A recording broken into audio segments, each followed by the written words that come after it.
Hey, it's Adrian Hernandez of Sporting Tribune Today, and there is a lot of excitement in Southern California and on USC's campus right now where our guest is joining us, and it is making its way down here to Las Vegas on Friday for the Pac-12 championship game at Allegiant Stadium, which is a few hours from now as we are recording this on Thursday, but this is dropping Friday morning, episode 2. So obviously our guest has never been on the show. And I think it's extremely important that we find out details about our guest and everyone that's a part of the Sporting Tribune team, before we get into the sports. So joining us is a man who covers USC for the Sporting Tribune, goes by the name of Chris Bibona. Before we get into the sports, we need to get to know you, Chris. So first question, do you find mozzarella sticks and potato skins as acceptable appetizer choices? First off, thanks for having me, Adrian. I'm really excited. And I must say I do. I love mozzarella sticks, like probably more than anything. I would say they are acceptable. And potato skins too. They're good. The cheese with the potato. Man, like maybe I'm not well versed in it, but I just don't have enough experience to have a take on that. But potato skins, like I just don't like when you say that. I don't know what's like envision because I don't think I've ever had them, to be honest with you. Well, look, I want people to know this as we get into the sports. You see how he was honest about it? And he was like, you know what? I don't have enough experience to give my opinion. And that should be like a thing that people should do with other things. Let's move on to our next question. What's your favorite show of 2022? Of 2022, I just finished up Peaky Blinders. I think that closed out this year. And so that's been like one of the shows that I watched. And me and my brother also, on another vein, we've watched a lot of the Star Wars shows. I know Andor just dropped and like that finished up. Isn't that a show? Yes, Yep. it is. Yeah. So Andor, all right. I like this. Yeah. What's your favorite sports memory? Man, I grew up playing baseball, so I have a million memories. But one sports memory, you know what? I'll go with one outside the field. When I was in the bleachers just this year, I was sitting in the left field pavilion at Dodger Stadium, and I got to see Albert Pujols hit 2 home runs in one game and hit number 700. And That's iconic. that one was spectacular. I was with all my friends. Like my friends come from like different backgrounds. So we got like a Padres fan, we got some Angels fans, and no, it didn't matter. We were just jumping around in hysteria when that happened. I mean, it was baseball history. You love to see it. Mm-hmm. What is the last meal you got from either DoorDash or Uber Eats? I actually don't have either of those, but I'll go with maybe the last one. That last like meal I had like ordered, maybe like got online, was Popeyes. Popeyes is big down here in South Central, and there's like one like right outside my dorm. Chicken sandwich or yeah. a 3-piece? Chicken sandwich, of course. Did you do the mild or like the regular original? I go original. All right, I like it. Speaking of that, this might be your secret pleasure. I need to know, what is your secret pleasure? Okay. I love listening. This is really funny because Spotify Rap just dropped. But my secret pleasure is like, I love all different types of music. And more recently, I've been listening to a lot of Lana Del Rey, which I know like a lot of guys don't listen to. And so I would say my secret pleasure is like listen to some of the softies. Definitely. And I love it because they told you exactly how much you listen to it, and you're like, "Damn!" No, I think Grand Theft Auto did that too. At the end of the game, they give you a report card. They're like, "Well, you killed 5,000 people, so outside of this game, I'd seek therapy." But it's the same thing. You're like, "I didn't realize I listened to that much." Right. Next one. Would you rather get covered in Nickelodeon slime or hang out with your 8th-ranked favorite rapper for 2 hours? Oh man. I don't like the slime, man. Everyone gets done so foul with that. I've seen too many like gag reels of just stuff going wrong with the slime. So I would say my 8th favorite rapper, which to go down the list, like I wouldn't even know who that is, but it's better than the slime. I'll take my chance. It's better than the slime, and we would probably have a good time. Only 2 hours, time constraint, not committed to too much there. Yeah, things go weird. There we go. What's your favorite team of all time? Any sport, any era? Los Angeles Dodgers. It's been since day one. It's been my team. And people always ask me, because like I'm such an LA guy, and like obviously at USC too, like, oh, how do you feel about the Lakers or the Rams? I'm like, I just don't commit that much time to them because I'm one of the guys that I could only commit to the Dodgers one team. Like they're my heart and soul. And it's kind of a foreign concept for me to think like I could like support a team like I do the Dodgers. So it's LA. I bleed blue.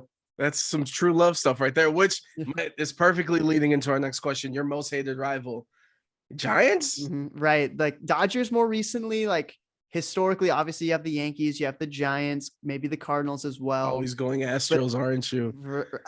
you know what? Like, I just feel like there's just not enough play between the two because of the league difference. I'm going to say like the one I hate the most right now, maybe some recency bias, the Padres, just because in my environment, like some of my friends, like I get chirped a lot from Padres fans and like I have good experience at Petco Park. It's been the Padres right now. So I really have a bone to pick with those guys. All right, 2 more questions before we get into the Pac-12 football game, I guess. Madden, FIFA, NBA 2K, or something else when it comes to gaming? Do we partake? 2K, I did at least. I did not bring my Xbox up to SC. I just am way too busy, but 2K17 through 2K20, that was me and my boys pretty much every night. Didn't matter if it was a school night. We're in the park, getting rep, getting that XP. And yeah, it was a ton of fun. So that's me. I was always like, I had a 2-way sharp. I had a glass cleaner. Like they always made me play the center. So definitely 2K. No, I love it. And our last one, as we get to know you, Chris, you have a table of 4 that you are a part of. You can invite anyone, dead or alive. Who's coming with you to dinner? Okay, man. So 3, including myself. Okay. All right. Yeah. So the 3 people I'm bringing of all time, I'm going to go with, okay. Here we go. In sports, it can be outside of sports too, to just make it more difficult. Right. There's just so many. And I don't really have like, I don't admire too many people, but I do like would want to have conversations with. This is such a hard question, especially if we're opening the gates to everything. But if I'm going to have a date, maybe I would bring like Marilyn Monroe as one. And like, that'd be a good conversation. Cause like, she knows a lot of people and like how's Frank Sinatra? Yeah, exactly. It's like, that's like that in itself would branch it off to others. Man, in music, you know, Freddie Mercury would be a cool one. Obviously passed away at a young age. Definitely would want to bring him back, have a talk. No one who's living. No one who's living. So someone, no one who's living. No, I'm saying you've gone with 2 people that have passed away. Okay. Nobody who's currently living. I'm wondering, man, maybe Kanye, just so I could knock some sense into him. Honestly, no. Pick someone else because I feel like that'd be a lost cause. I feel like he'd ruin the dinner and everyone would have to leave 5 minutes into it. He'd get into an argument with the waiter and it'd be too much. He'd cause a scene. He'd throw a fit. Yeah, man. Okay. Who's like your favorite Dodger of all time? Invite them. Oh, Yasiel Puig, and he's been in the news too. Hey, yeah, you can give him some legal advice. There we go. But I grew up loving Yasiel Puig, but I mean, on the Dodgers now, everyone's so tame. That's why like Mookie Betts would be a great guy to talk to. Don't get me wrong, but like someone I admire, Yasiel Puig for sure. But I don't know how much he would have to say. And then last spot on the table, so we got Marilyn Monroe, Yasiel Puig, and Freddie Mercury to cap it off. Maybe drop some wisdom. Like I love reading some books and I'm a big in philosophy. That's something like maybe some people would have interest in knowing about me is I read a lot.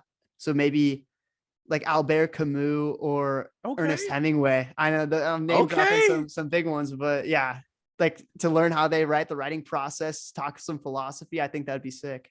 You are intellectually in there, my man. We're going to take you out of there for a second. Let's get into the football, man. Pac-12 title game going down this Friday. And as we start and I ask you these questions so that I can kind of be informed to get ready to go for this game later today. I kind of want to rewind though to the beginning of the season, right? As conference realignment was like happening up until the first kickoff of the first game of the season in Texas and Oklahoma, causing chaos. The Pac-12 and the Big Ten are going to collab and become one super conference. And in my head, I had no expectation or idea, even knowing with Lincoln Riley and Caleb Williams being at USC, I did not expect any team in the Pac-12 to get anywhere close to the Final Four, where now USC controls their destiny. For you heading into the season, did you even think this was a possibility for USC? To be honest with you, no. And I don't think any people with like reasonable intent would say that USC would have been in the top 4. When Lincoln Riley came to the school, it was more, okay, here, this starts the process. This is going to be like a 3-year deal. And by the end of it, we will be in the realm of the college football playoff. But for year 1, for all this to happen and click so fast with all of the transfers that the school has been able to take into the school, and like assimilate and get them all in the same program this fast and have this much success and some luck in between there too.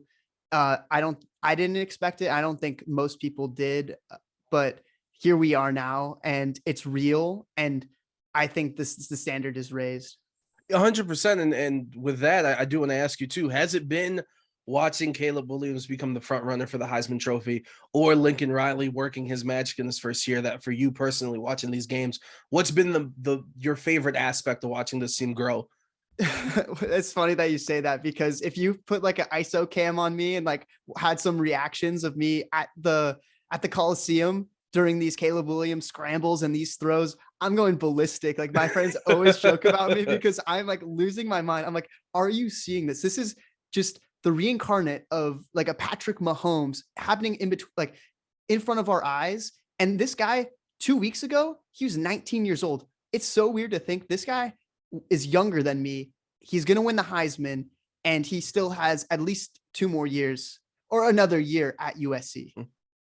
Yeah, that's been it.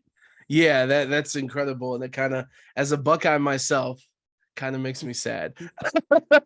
I hope you guys lose on Friday. No, I'm just kidding.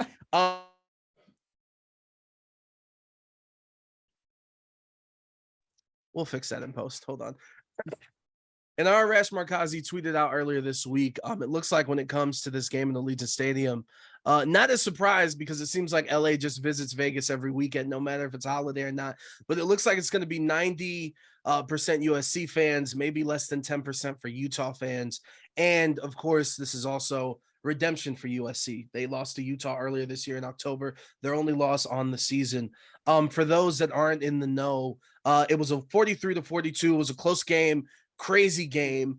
Can you explain what the hell happened? And I know the referees played a big part, and what stood out in that game earlier this year. Right. So in USC's only loss, we saw them go ahead early, and then it was just a Utah rally, really because of key players. We saw the tight end Dalton Kincaid, 6'4", I think 240. He wreaked havoc, 16 receptions, over 230 receiving yards. Like it was a one-man band, but then their quarterback Cam Rising imposed his will in the air. He had, I believe, 475 yards from scrimmage. He also got it done on the ground as well. But I really think what we saw in that game was USC's like their potential to kind of have the bottom fall out on defense. That's been the worry all season. I think that got put on display at Utah, but also there was just some stunning and cunning maneuvers from Utah in that game. Remember, like the game was won on a 2-point conversion that was do or die. If they don't convert, USC wins that game, and then they might be ranked even higher than they are now. So what we saw then was just an offensive onslaught where Utah had the last possession, and I could see it going either way. In a neutral site, like you're alluding to at Allegiant Stadium with 90% USC fans, I think the tables would turn a little bit. Not any worry in terms of like Utah's obviously lost 2 or 3 times this season, so they're playing to win this. They want to get to the Rose Bowl. USC is obviously trying to get into the college football playoff, and the expectation and all the hype. It's LA, it's USC, this, that, and the third. Caleb Williams is winning the Heisman. You got the most sought after coach as your head coach in this first year, making everything happen. Seems to me from the outside looking in, all the pressures on USC in this game to later today. Am I right in that, or are you worried about that? No, I think aspirations are a key factor when you're talking about these types of things. And I've brought it up with maybe like the UCLA game and the Notre Dame game, just like what each team is playing for. And I think USC's always been playing to move up at this point, and they're finally playing a team at this point in Utah in the Pac-12 championship. Obviously, Utah, this is pretty much the extent of what they could win. Like I would say, like they want to win a Pac-12 championship, maybe more than just playing the Rose Bowl. Whereas USC, they're in uncharted territory. They've never played in a college football playoff. Every single player in that locker room saying, just one more, and then we could get blown out by Georgia. But I would say, like, I don't think the aspirations play too much of a factor, just because these are 2 world-class college football programs, and this is a rematch of one of the most dramatic games of the year. I think the emotions are going to be as high as ever. It's not going to be like one team isn't as bought in. What are the X factors for you going into this game? Mm, I would say like most people might say defense on either side, special teams, turnovers. But what I like to monitor is the givens on each side. And whenever those maybe don't go as expected during the game, when we don't see like as good of a performance in the main strengths of a team, that's maybe where you see them lose. So I think the X factor is going to be quarterback play. It's going to be who could outgun Caleb Williams or Cam Rising, who's going to have that game, because in their first matchup, they both played pretty much their best game of the season up until that point. Both had over 90 QBRs. They had over 400 yards from scrimmage. It was like a marquee matchup.